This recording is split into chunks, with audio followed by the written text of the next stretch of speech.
ദേശവാസിന് നമസ്കാരം. നവംബർ 14, അതെ, നമ്മുടെ ചാച്ചാജിയായ ജവഹർലാൽ നെഹ്റുവിന്റെ ജന്മദിനം കൊണ്ടാടുന്ന ഈ സുന്ദര സുദിനത്തിൽ ആ മഹാത്മാവിനെ കുറിച്ച് ഒന്ന് രണ്ട് വാക്ക് പറയുവാൻ അവസരം ലഭിച്ചതിൽ എനിക്കേറെ സന്തോഷമുണ്ട്.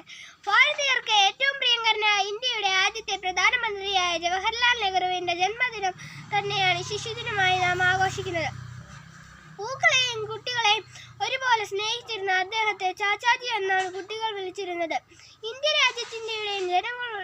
രാജ്യത്തിൻ്റെയും ജനങ്ങളുടെയും സന്തോഷമായിരുന്നു അദ്ദേഹത്തിൻ്റെ ലക്ഷ്യം. അദ്ദേഹം വലിയൊരു മനുഷ്യസ്നേഹിയായിരുന്നു എന്ന് പറയുന്നതിൽ എനിക്കേറെ ചാരിതാർത്ഥ്യമുണ്ട്. മികച്ച സാഹിത്യകാരനും ആധുനിക ഭാരതത്തിൻ്റെ ശില്പിയുമായിരുന്നു ചാച്ചാ നെഹ്റു.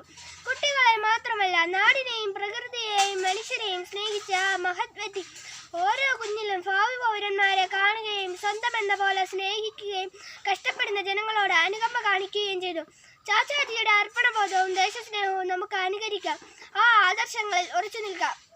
ഇത്രയും പറഞ്ഞുകൊണ്ട് ഞാൻ നിർത്തുന്നു. ജയ് ഭാരത്. Thank U.